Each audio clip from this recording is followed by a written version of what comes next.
I'm going to talk about overreaching. Overreaching means having your error rate higher than your error correction rate. Error correction rate depends on your understanding of rational philosophy, how to use criticism, how to think critically, how to introspect, how to analyze things and look for your mistakes and brainstorm solutions and think over which solutions will actually work and what might be wrong with some of them. Broadly, error correction rate depends on your skill, as well as what resources you put into it. Time, effort, energy, mental focus, and attention being some of the primary resources that go into it. But other resources matter too, like having friends who will give good advice is a resource, or hiring some good advice is a resource. And that's not just like philosophy advice, but like whatever you're currently doing, maybe it involves some physics or some math or something, and you could hire an expert related to that, or you could buy some books or some educational screencasts or something. Error rate depends on how ambitious your projects are and whether you like skimp on resources. Like if you try to do something in less time, that's going to increase the error rate. The ambition of projects is related to your skill. What sort of projects have you succeeded at in the past? And is this a small incremental step up in difficulty from things you've succeeded at? Or is it like a big jump up? Is it really ambitious? And then for the things you succeeded at, like how consistent were you? Could you do like 100 of them of projects of that difficulty and all of them would succeed? Or did you just succeed like 1 out of 2 times and then there's survivor bias where you're looking at the ones you succeeded at and you feel like you were able to do those, but really they were part of a larger group of projects which you had a 50% success rate at, which is like sort of you can do it, but not really. Like there's a problem there.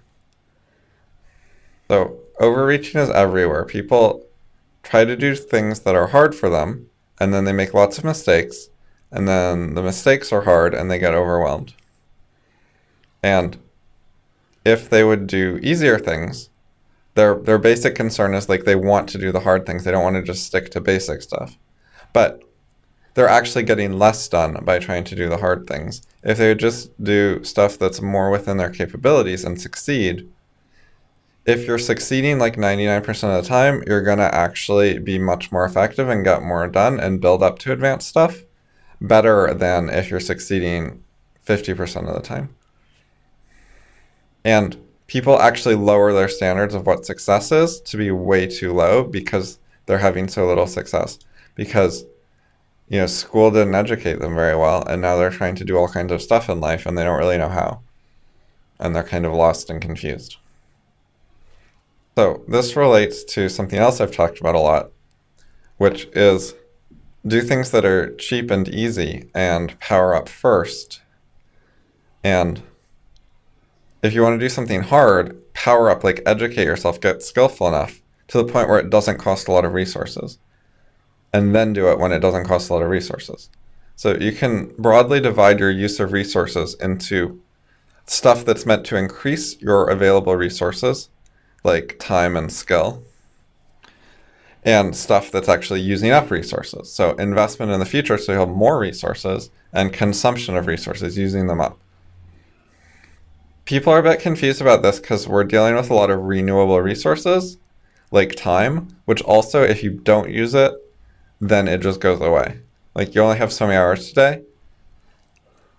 But despite the fact that you have to use it now or it's gone, it's still important to consider the different ways you could use it, some of which are learning things you can use in the future, including learning how to do things faster so you have more time available in the future, or learning how to automate some things so you don't have to do them anymore yourself, so you have more time in the future. There's ways to get more time. and to use your time more effectively, like speed reading.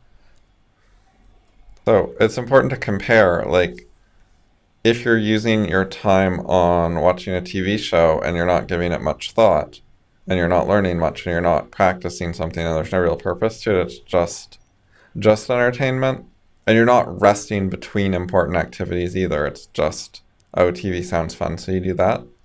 Like, that's not investing in your future, whereas you could have spent that same time on something else that would invest in your future and make your future better.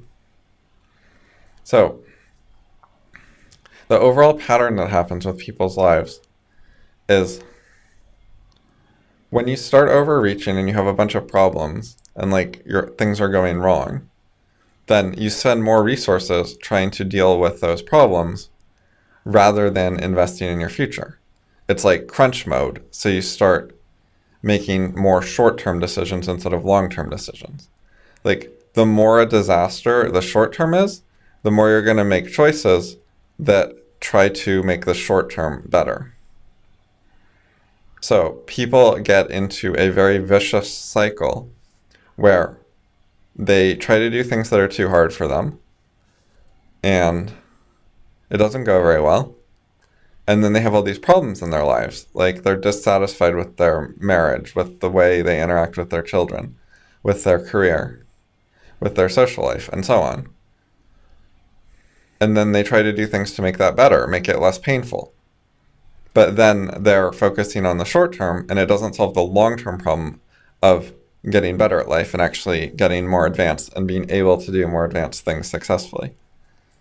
So the more they overreach, the more they orient their life towards the short term and trying to deal with the consequences of the overreaching, which doesn't let them deal with the root cause, which is their lack of skill, because the schools and parenting are really bad at equipping people for life in an actually really effective way.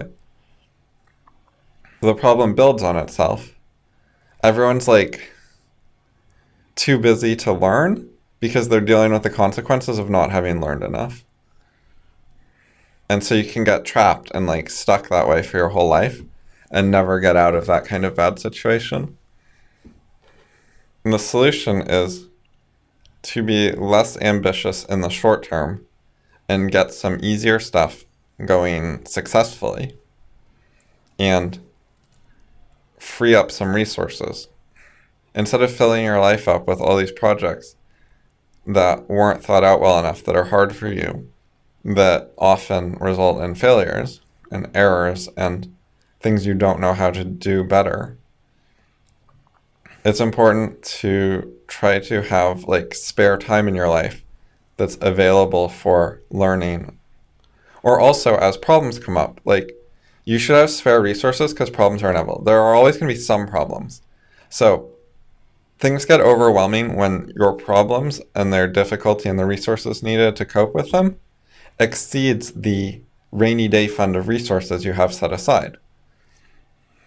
So for most people, that rainy day fund is pretty small, and they would be better off with a larger rainy day fund. So then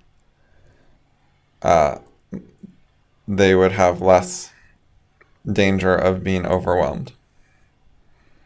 People really resist this. They want to do like great, impressive, big things that matter. They don't want to be a child doing little things. They want to think like they're already educated, they're ready to do things in the world. I think this is what adults think.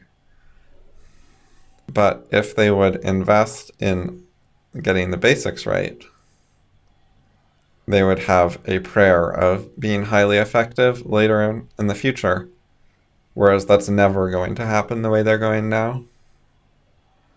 Another problem is they don't know how to study the basics and like fix their education and redo it and learn things like more reliable reading comprehension or higher standards for what they consider like clear understanding and being able to judge things themselves with their own mind instead of just being confused and going by authority. So another relevant thing is people don't understand how learning works in a really fundamental way. They think that if you can do something, then you've learned it. For example, if you can answer the questions on the test about it, then you've learned it. And not even all the questions on the test, but if you can answer like 7 out of 10 questions on the test correctly, then they think they've learned it.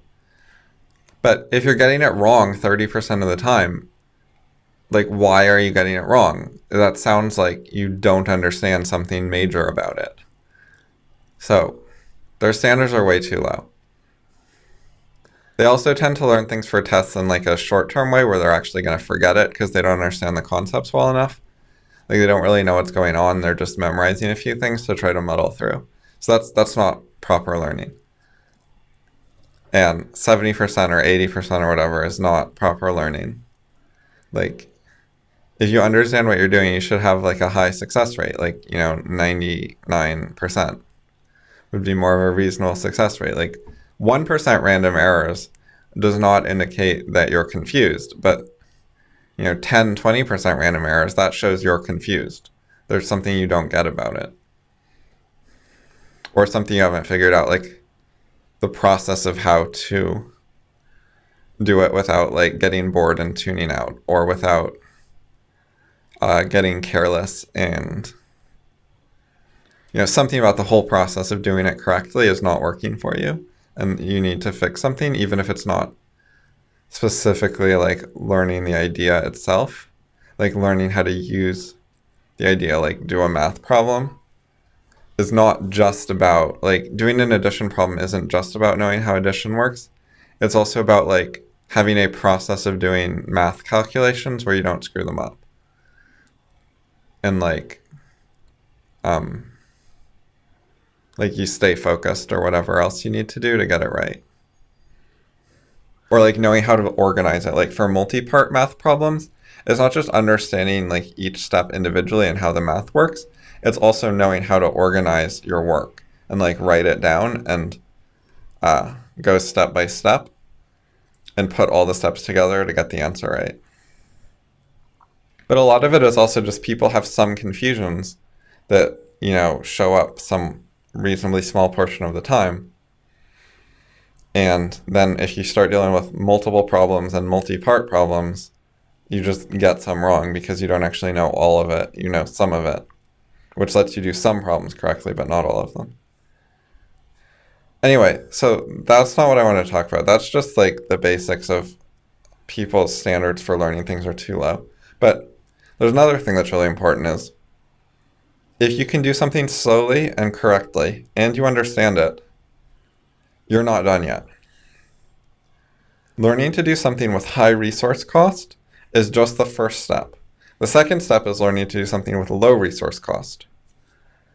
You need to improve your knowledge of it until you can do it cheaply and easily, or you're not done learning it. Because if you want to build on something, it has to be cheap and easy. Like, it needs to take a low amount of attention. Otherwise, you can't have it in your mind and also learn a new thing, build on it. You can't use it as a piece in a bigger project, like as an intellectual tool or something. Until you can like put together success involving like 50 different things. I mean, in order to do something complicated, you have to be able to like chain together a bunch of different things. In order to do that, they all have to be like small effort for you, small resource cost, small attention. Because if they're big, you're not going to be able to deal with that many things all together. Like if you can do one thing by itself, just barely, then you're not going to be able to do it when it's part of a larger project. So when something's like new to the human race, it's normal that it's like hard and the experts can just barely do it. And they're not yet ready to build on it. And that's like step one. But for learning most stuff, you really want to get it to the point that you can do it without thinking about it much. Like you can walk without thinking about your walking. Like you can walk and chew gum at the same time because walking doesn't take much attention.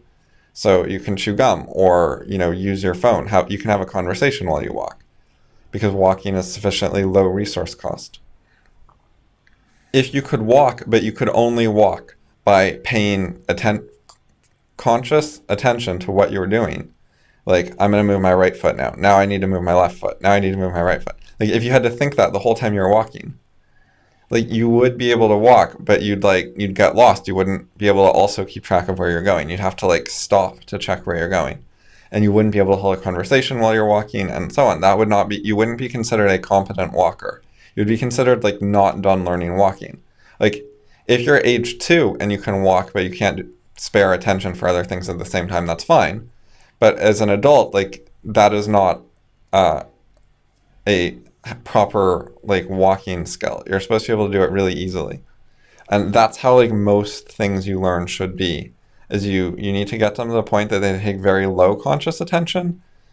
That way you can have conscious attention to spare to do things like think critically, analyze what you're doing, keep in mind the big picture, check for errors, relate the thing to other things and like make it part of like a big tree of different things that you're dealing with all together and putting them together into a bigger project. Or like building a new idea on top of it, like using it within something bigger. So if you're doing things that you can do successfully, but they cost a lot of resources, that's overreaching too. You need to get things to the point of being resource cheap. And most of what you do should be resource cheap or should be learning. Like, if you're investing in yourself, it's okay if it's expensive. Although if you can find ways to invest in yourself that are resource cheap, that's even better, because then you'll get more benefits from the same amount of resources. But if you're going to do something that's resource expensive, preferably it would be like getting your learning unstuck, like something really important. If you think about your knowledge as a tree structure, then things that are high resource cost for you to use can only be leaf nodes. They can only be the edge nodes that have nothing else connected past them. And the bulk of your knowledge, like the useful middle part, like needs to be cheap so that it can be built on and have connections to other stuff. When something's expensive, it's like a dead end. Or not necessarily permanently, but at least for now it's a dead end. Like, you can't move past it and move on to even better things. Because the only way to move on to better things is to condense something, to make it take less attention, less thought, less time, less whatever, so that you can have other things in your mind at the same time. A lot of what learning is progressively making things cheaper and cheaper. So first you learn something, then it's expensive, and then you get the cost down to like 20% of that, and then you can take 5 things that you've gotten the cost. Like, first you learn 5 things and they're all expensive and you learn them individually. Then you make them all cheap, and then you can put all 5 of them in your head at the same time, because they're now all have like 20% of the cost. And now that you're able to have all 5 in your head at the same time, you can figure out ways that they relate to each other. And you can figure out like new ideas based on combining them. And you can make progress. And then what happens is you have the 5 original things that were expensive, and then you get the 5 things to be cheap, and you put them all in your head, and then you come up with like one single concept that covers like a big important thing about all 5. And now you have this cheap way, this new one. Well, now you have the new one that's currently expensive because it's new to you, but then you make it cheap. So then you have like, it's kind of like summary ideas. Like, first, all you can fit in your head is the one idea. Then you make it smaller, cheaper, easier, simpler. And then you can fit 5 ideas in your head because they're all cheaper and simpler and whatever. And then you take those 5 ideas and you make a summary idea. And now you can fit that one summary in your head. But it covers what used to be 5 ideas that could each only fit in your head by themselves. And then you make the summary idea itself cheaper, easier to understand, easier to remember. Like, you get better with it so that it doesn't take a lot of attention. And then you can fit 5 summary ideas in your head at the same time and create a summary of a summary. And then you can fit that one summary of a summary in your head, and then you make it cheaper, you get better with it. And then once you do that enough times, then you can fit 5 summaries of summaries of summaries in your head. And you keep going layer by layer. And that's how you build up knowledge.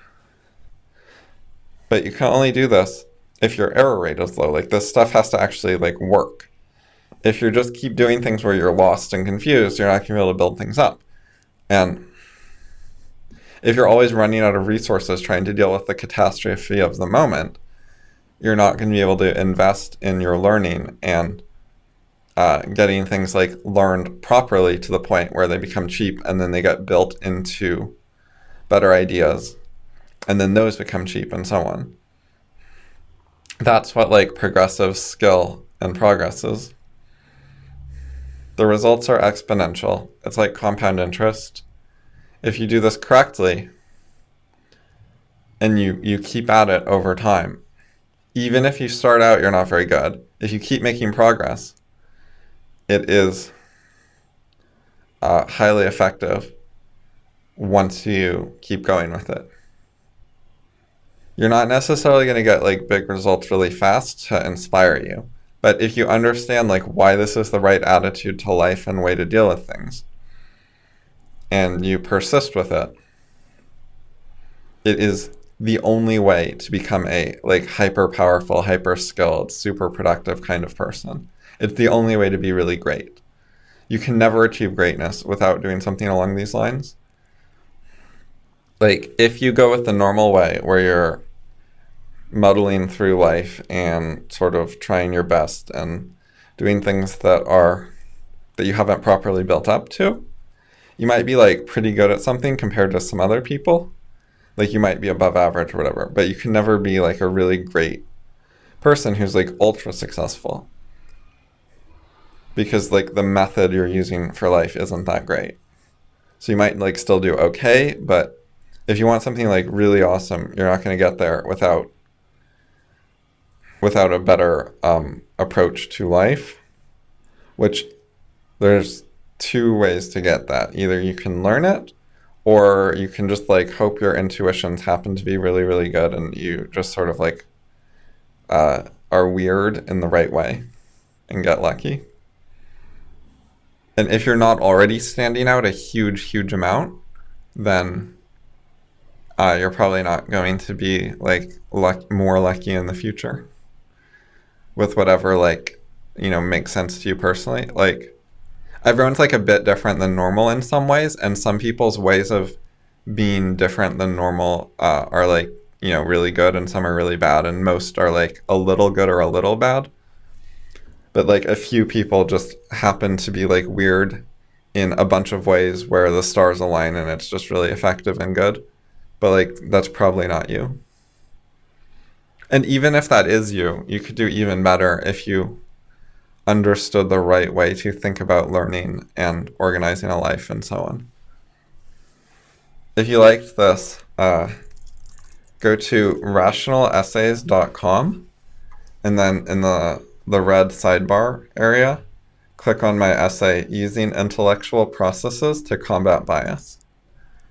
And there's various additional essays linked at the bottom of that. And also, if you go to fallibleideas.com and you click on Life Articles, and then the very top article is called Overreaching, and read that too for more info.